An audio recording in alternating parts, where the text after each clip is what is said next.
Hariom students, today we will start second chapter of physics of class 10th, magnetic effect of current.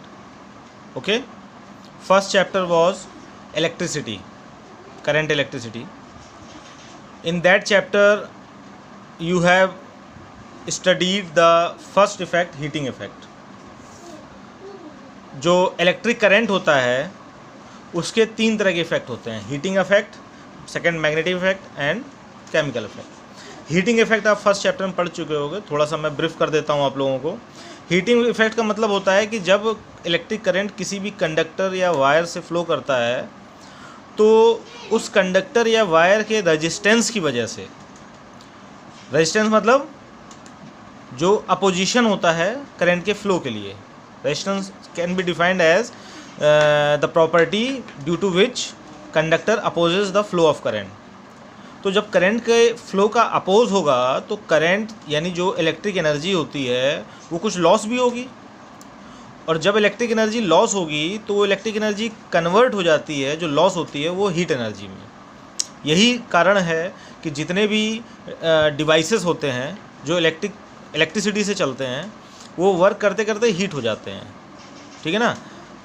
हम अपने mobile का example ले लेते हैं. Mobile से बहुत देर अगर बात करते हैं या मोबाइल में गेम खेलते हैं काफ़ी देर तक, तो मोबाइल थोड़ा सा हीट हो जाता है, या उसका चार्जर को बहुत देर तक चार्जिंग में लगाए रहो मोबाइल को तो चार्जर भी हीट हो जाता है. और सबसे बड़ा एग्जांपल इसके heating devices, heater, electric iron है, जिसमें रेजिस्टेंस इतना ज़्यादा होता है जिसमें कि करंट का लॉस बहुत हो जाता है और वो सारा का सारा कन्वर्ट हो जाता है हीट में. उसको बनाया इसलिए गया है कि इलेक्ट्रिक एनर्जी का मैक्सिमम पार्ट लॉस होकर हीट एनर्जी में कन्वर्ट हो जाए. तो that was the heating effect. ठीक है ना.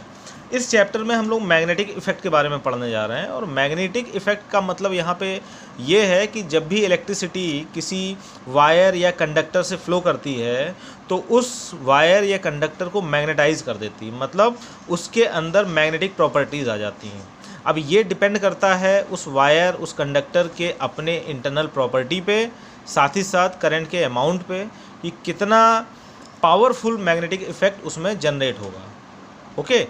जो नॉर्मल वायर्स या कंडक्टर होते हैं उसमें मैग्नेटिक इफेक्ट जो होता है बहुत कम होता है, इसलिए वो हम लोग फील नहीं कर पाते हैं नॉर्मली. ठीक है ना. बट अगर हम लोग अपने घर की डोर बेल या स्कूल बेल, जो इलेक्ट्रिक स्कूल बेल होती है, उसकी बात करें तो वो सब मैग्नेटिक इफेक्ट पे ही काम करती हैं, जिसको आप लोग इस चैप्टर में आगे पढ़ोगे.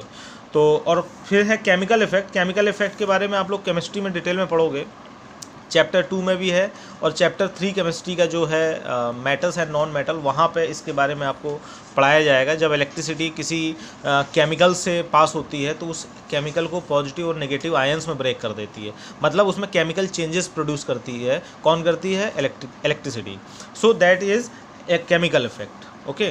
तो इस चैप्टर में हम लोग मैग्नेटिक इफेक्ट पढ़ने जा रहे हैं, तो चलिए स्टार्ट करते हैं. मैग्नेटिक इफेक्ट को स्टार्ट करने से पहले हम लोग थोड़ा सा मैग्नेटिक कंपास के बारे में जानकारी लेंगे. Magnetic compass. ओके. क्या होता है मैग्नेटिक कंपास? आप सभी लोग जानते होंगे इसके बारे में. एक सर्कुलर बॉडी होती है जिसके अंदर एक निडल होती है जो मैग्नेट की बनी होती है, और आप लोग ये सभी जानते हैं कि एक मैग्नेट को अगर फ्रीली सस्पेंड कर दिया जाए तो वो हमेशा नॉर्थ और साउथ डायरेक्शन के में ही अपने आप को एडजस्ट करता है. ठीक है ना. तो ये जो मैग्नेटिक निडल है इसका भी वही काम है कि ये अपने आप को हमेशा नॉर्थ और साउथ डायरेक्शन में ही एडजस्ट करेगा. ठीक है ना. हाँ, अगर इसका डायरेक्शन हमें चेंज करना है तो हमें इसके पास कोई और मैग्नेट, सपोज ये एक मैग्नेटिक बार है, हम अगर ये मैग्नेट इसके पास रख दें तो ज़रूर ये मैग्नेटिक नीडल अपनी पोजीशन से भटक जाएगी. अदरवाइज़ इसकी जो इंडिपेंडेंट एक जो इसका नेचर है वो ये कि अगर बाहर से कोई भी फोर्स अप्लाई ना किया जाए तो ये हमेशा नॉर्थ डायरेक्शन और साउथ डायरेक्शन में अपने आप को एडजस्ट करेगी, मैग्नेटिक कंपास. ओके. लेकिन अगर कोई दूसरा मैग्नेट इसके आसपास रख दिया जाए तो, क्योंकि ये निडल भी मैग्नेट की बनी है, ये भी मैग्नेट है, तो इन दोनों में फोर्स ऑफ अट्रैक्शन या रिपल्सन होगा, जिसकी वजह से इसे अपनी नेचुरल पोजीशन चेंज करनी पड़ती है. ओके तो ये मैग्नेटिक कंपास का इस्तेमाल पहले के टाइम में जो सेलर्स वगैरह होते थे जो सी में ट्रेवल करते थे वो अपने साथ रखते थे ताकि उन्हें डायरेक्शन क्लियर हो सके। आज भी मैग्नेटिक कंपास का इस्तेमाल होता है, जितने भी स्मार्टफोन हैं उनमें भी मैग्नेटिक कंपास दिया रहता है, तो आप उसमें भी चेक कर सकते हैं कि वो आप मोबाइल को किसी भी डायरेक्शन में रखोगे, निडल हमेशा एक ही डायरेक्शन में अपने आप को एडजस्ट करके रखेगी। क्लियर? तो अब हम लोग आगे कंटिन्यू करते हैं। तो पहला टॉपिक हम लोग पढ़ने जा रहे हैं ओरेस्टेड एक्सपेरिमेंट। ओरेस्टेड जो कि एक पर्सन थे, एक साइंटिस्ट थे, वो एक एक्सपेरिमेंट कर रहे थे इलेक्ट्रिसिटी से रिलेटेड। ठीक है, उसमें इलेक्ट्रिसिटी से रिलेटेड कोई एक्सपेरिमेंट था और उसमें उन्हें बार बार स्विच ऑन और ऑफ करना पड़ रहा था अपनी रीडिंग्स को लेने के लिए। ठीक है, और वहीं पे जो उनका पूरा एक्सपेरिमेंटल सेटअप था उसी के पास में एक मैग्नेटिक कंपास रखा हुआ था। ठीक है, तो जब वो स्विच ऑफ था, स्विच ऑफ, ये मैंने यहाँ पे देखिए स्विच ऑफ दिखा हुआ है, मतलब यहाँ से इलेक्ट्रिसिटी पास नहीं हो पाएगी, जो रास्ता है वो ब्रेक कर दिया गया है, तो इसलिए इलेक्ट्रिसिटी इसमें अभी पास नहीं हो रही है। करंट कितना है? 0। ठीक है, तो बगल में मैग्नेटिक कंपास रखा था एज इट इज़, कोई टेंशन नहीं थी। लेकिन जब उन्होंने स्विच ऑन किया, ठीक है, स्विच ऑन किया तो उसमें से इलेक्ट्रिसिटी पास होने लगी। ओके, मैंने एकदम सिंपल सा सर्किट बनाया हुआ है, इसमें दुनियादारी मैंने नहीं दिखाई है, सिंपल सा एक सर्किट है, करंट पास होने लगा। बगल में जो मैग्नेटिक कंपास रखा हुआ था, तो वो मैग्नेटिक कंपास जो उसकी एक्चुअल पोजीशन इधर जैसे नॉर्थ और साउथ पोजीशन है, उस नॉर्थ और साउथ पोजीशन से वो डिफ्लेक्ट हो गया थोड़ा सा। ठीक है, पहली बार में तो उनकी नज़र नहीं गई इस पर, लेकिन बार बार वो रीडिंग ले रहे थे, तो अचानक से जब हमारे आसपास कोई भी हलचल होती है तो हमारा ध्यान उस पर जाता है।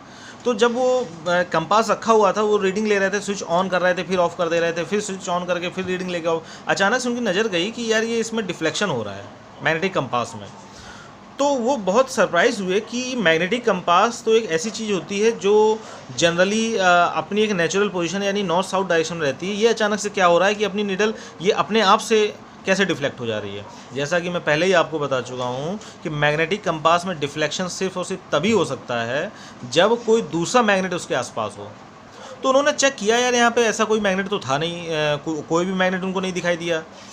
तो उन्हें फिर बड़ा सरप्राइज हुए कि आखिर इसमें डिफ्लेक्शन हो कैसे रहा है। खैर, उन्होंने स्विच ऑफ किया। जैसे स्विच ऑफ किया तो उन्होंने क्या देखते हैं वो कि पुरानी फिर सिचुएशन आ जाती है, कंपास अपनी पुरानी पोजीशन में आ जाता है। वो एकदम शॉक्ड रह जाते हैं। फिर उन्होंने स्विच ऑफ ऑन किया और फिर क्या देख रहे हैं कि फिर मैग्नेटिक कंपास अपने आप से डिफ्लेक्ट हो जा रहा है। तो ये पहली बार किसी साइंटिस्ट ने या किसी पर्सन ने इस चीज़ पे ध्यान दिया कि मैग्नेटिक कंपास डिफ्लेक्ट हो रहा है और आसपास कोई मैग्नेट नहीं था, मतलब, और मैग्नेटिक कंपास में डिफ्लेक्शन सिर्फ और सिर्फ तभी हो सकता है जब कोई मैग्नेट वहाँ पे हो। कोई मैग्नेट वहाँ था नहीं, इसका मतलब है कि वो इलेक्ट्रिसिटी ही थी जो जिस वायर में फ़्लो कर रही थी उस वायर को मैग्नेटाइज कर रही थी। उन्होंने इस चीज़ से यही कंक्लूजन निकाला कि क्योंकि वहाँ कोई मैग्नेट है नहीं फिर भी उसमें डिफ्लेक्शन हो रहा है, मतलब वो डिफ्लेक्शन तभी हो रहा है जब इलेक्ट्रिसिटी फ़्लो कर रही है, क्योंकि इलेक्ट्रिसिटी जब ऑफ कर दे रहे हैं तो डिफ्लेक्शन बंद हो जा रहा है। तो यहाँ से उन्होंने ये कंक्लूजन निकाला कि जो इलेक्ट्रिक करंट है वायर से फ़्लो हो रहा है तो वो उस वायर को मैग्नेटाइज कर दे रहा है, वो वायर मैग्नेट में कन्वर्ट हो जा रहा है, जिसकी वजह से पास में रखे कंपास में डिफ्लेक्शन हो रहा है। ओके, क्लियर हुई बात कि नहीं? तो ओरेस्टेड जो थे वो पहले पर्सन थे जिन्होंने इस चीज़ पे ध्यान दिया, जिन्होंने ये चीज़ सबसे पहले महसूस की कि इलेक्ट्रिसिटी की वजह से जिस भी डिवाइस में, जिस भी कंडक्टर या वायर में इलेक्ट्रिसिटी पास होगी वो चीज़ मैग्नेटाइज हो सकती है। अब मैं थोड़ा सा आप लोग की नॉलेज के लिए बता दूं, जो मैग्नेट होता है, ये आप हायर क्लासेस में पढ़ेंगे, जो मैग्नेट होता है वो दूसरे मटेरियल से अलग होता है, तभी उसमें ये जो फोर्स ऑफ अट्रैक्शन या रिपल्सन की प्रॉपर्टी आती है। उसका जो इंटरनल स्ट्रक्चर होता है वो अलग होता है। वहाँ पे पार्टिकल्स एक आपस में यूनिफॉर्मली ऐसे एडजस्ट होते हैं कि वो एक फोर्स क्रिएट कर सकते हैं। और यहाँ पे भी वही हो रहा है कि जब इलेक्ट्रिसिटी पास हो रही है किसी कंडक्टर से, तो जब इलेक्ट्रिसिटी पास हो रही है तो उसकी कंडक्टर के अंदर के जो मॉलिक्यूलर स्ट्रक्चर डिज़ाइन है वो इस तरह से एडजस्ट हो जाती है जिस तरह से मैग्नेट के अंदर होती है, इसलिए उस कंडक्टर में भी मैग्नेटिक इफेक्ट प्रोड्यूस हो जाता है। क्लियर हुई बात कि नहीं क्लियर हुई? मैं एक छोटे से एग्जांपल से आप लोगों को समझाना चाहूँगा। घरों में जनरली हम लोग इलेक्ट्रिसिटी को चेक करने के लिए टेस्टर का इस्तेमाल करते हैं कि किसी चीज़ में करंट आ रहा है कि नहीं आ रहा है, टेस्टर का इस्तेमाल करते हैं। अगर वो टेस्टर आप मार्केट से एकदम नया लेके आते हो तो वो टेस्टर नॉर्मल होता है, लेकिन जब वो यूज़ करते करते पुराना हो जाता है, यूज़ करने का मतलब जब वो इलेक्ट्रिसिटी के कांटेक्ट में आता है बार बार, तो तुम लोगों ने देखा होगा कि उस टेस्टर के अंदर थोड़ा सा मैग्नेटिज्म आ जाता है, इसीलिए वो टेस्टर हल्के हल्के छोटे छोटे नट बोल्स जो होते हैं उनको अपने साथ अट्रैक्ट कर लेता है। ये मैग्नेटिक इफेक्ट क्यों आता है उसमें? इलेक्ट्रिसिटी की वजह से आता है। फिलहाल हम इस टॉपिक को आगे डिटेल में डिस्कस करेंगे कि वो मैग्नेटिक इफेक्ट उसमें क्यों आता है और चीज़ों में क्यों नहीं आता है, वो खैर आगे का टॉपिक है, हम लोग बाद में डिस्कस करेंगे। तो आई होप स्टूडेंट ये जो फर्स्ट पार्ट था इस टॉपिक का, इस चैप्टर का, वो आप लोग को समझ में आया होगा। वीडियो बहुत लेंदी हो जाती है इसलिए मैं बहुत डिटेल में नहीं बना रहा हूँ। सेकेंड पार्ट में कल बहुत जल्दी अपलोड करूँगा आप लोग के लिए, तो क्लियर कर लीजिए, अच्छे से इसको सुनिए, पूरा वीडियो देखिए। कोई डाउट हो तो कमेंट बॉक्स में ज़रूर पूछिएगा ताकि मैं अगले वीडियो में उसको डिस्कस कर सकूं आपके लिए। नेक्स्ट टॉपिक इसका जो है वो है मैग्नेटिक फील्ड, और किसी भी मैग्नेट के चारों तरफ मैग्नेटिक फील्ड कैसे डेवलप होता है, उसका नेचर क्या होता है, उसको समझने के लिए एक नया टर्म होता है magnetic field lines.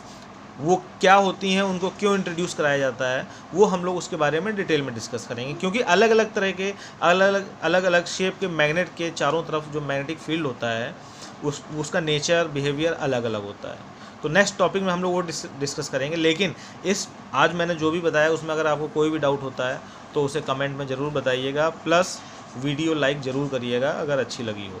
Thank you, Hariom.